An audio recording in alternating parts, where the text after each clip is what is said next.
अस्सलाम वालेकुम दोस्तों, मेरा नाम हम्माद है एंड मैं founder and CEO of M&K engineering. आज की बड़ी इंटरेस्टिंग वीडियो हम लेकर आए हैं हीट ट्रीटमेंट के प्रोसेसेस और उसकी टाइप्स के हवाले से। और इसमें हम ये डिस्कस करेंगे कि हीट ट्रीटमेंट होती क्या चीज़ है, इसकी टाइप्स क्या होती हैं और उनका फ़ायदा क्या होता है। तो बहुत इंटरेस्टिंग वीडियो है, आपने इसको आखिर तक लाजमी देखना है। आगे बढ़ने से पहले हमारे चैनल को लाइक, सब्सक्राइब एंड शेयर कर लें ताकि आइंदा आने वाली सारी वीडियोज़ आपको मिलती रहें। तो जैसे हमने पहले मुख्तलिफ़ मटेरियल की प्रॉपर्टीज़ हमने पिछली वीडियोज़ के अंदर देखी, तो उसी चीज़ का ही आगे ये सिलसिला है जिसको हम कहते हैं हीट ट्रीटमेंट। अब हीट ट्रीटमेंट को हम ऐसे डिफ़ाइन करते हैं कि जी heat treatment is defined as heat a metal to a specific temperature. फिर उसके बाद keeping it as that temperature for some time followed by cooling और टू ए स्पेसिफिक रेट। यानी कि हम किसी भी मटेरियल को, मेटल को, उसको हम एक स्पेसिफिक टेम्परेचर तक हीट करें, उसको उसी टेम्परेचर के ऊपर हम छोड़ दें और उसके बाद उसको आहिस्ता आहिस्ता हम कूलिंग कर लें। तो कूलिंग के मुख्तलिफ प्रोसेस होते हैं। इन सब के इस पूरे ट्रीटमेंट को हम हीट ट्रीटमेंट कहते हैं। इसकी 3 स्टेजेस होती हैं हीट ट्रीटमेंट की। एक कहलाती है हीटिंग, दूसरी कहलाती है सोकिंग और तीसरी कहलाती है कूलिंग।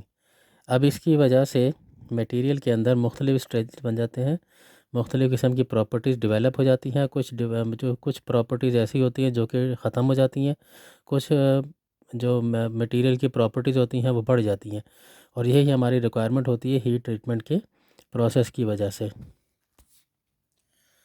अब हीट ट्रीटमेंट की 3 टाइप्स होती हैं। एक कहलाती है एनीलिंग, दूसरी कहलाती है क्वेंचिंग और तीसरी कहलाती है टेम्परिंग। तो चलें इनको हम आहिस्ता आहिस्ता तीनों चीज़ों को अलग-अलग से डिस्कस करते हैं। पहली चीज़ कहलाती है annealing.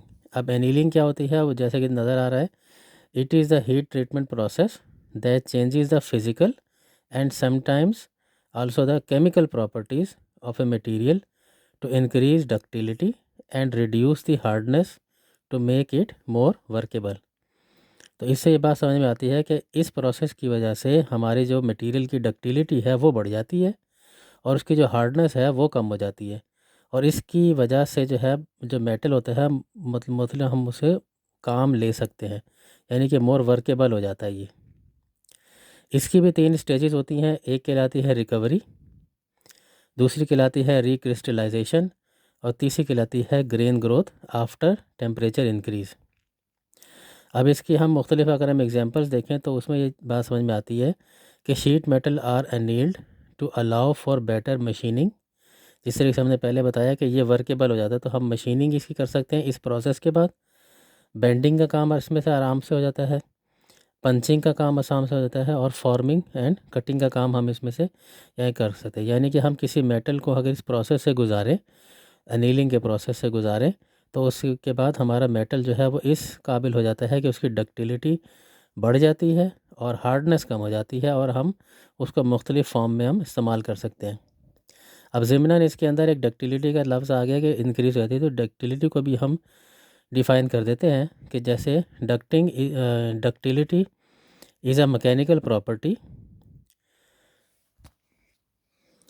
Material can sustain plastic deformation under tensile strength before failure. यानी कि फेलियर से पहले जो प्लास्टिक डिफॉर्मेशन होगी टेंसाइल स्ट्रेंथ के नतीजे में, उस प्रॉपर्टी को हम डक्टिलिटी कहते हैं।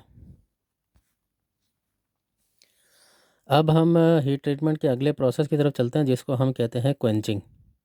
क्वेंचिंग को ऐसे डिफाइन करते हैं कि rapid cooling as by immersion in oil और water of a metal object from the high temperature at which it has been shaped. यानी कि ये प्रोसेस वही वाला है कि हमने एक सर्टेन टेम्परेचर तक किसी भी मटेरियल को हीट किया और हीट करने के बाद कूलिंग का प्रोसेस जो है वो नेचुरल एयर में या में नहीं किया, बल्कि इसको उठा के हमने किसी भी ऐसे मीडियम में डाल दिया जैसे कि पानी और जैसे कि मोटर ऑयल। इसके अंदर हमने इसमें फ़ौरन डाल दिया, तो इससे क्या हुआ कि एकदम से उसका जो टेम्परेचर हाई हुआ हुआ था वो एकदम से रैपिडली डाउन हो गया। तो जैसे ही रैपिडली डाउन होगा तो जिस शेप के ऊपर वो होगा मौजूद, उसी जगह पे ही वो स्टैंड स्टिल हो जाएगा।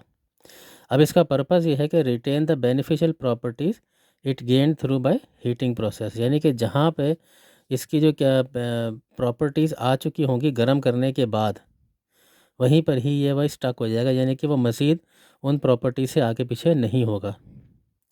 अब ऑयल जो होता है, इसमें दो तरह के ऑयल इस्तेमाल होते हैं। एक कहलाता है कैनोला ऑयल, दूसरा कहलाता है मोटर ऑयल। और इसी तरीके से अगर हम ऑयल की बजाय इसको पानी में हम इसको ठंडा करें, तो वो तकरीबन जो टेम्परेचर होगा उस वक़्त वो 845 डिग्री से लेके 870 डिग्री सेंटीग्रेड तक होगा, जो कि स्टील के लिए होता है।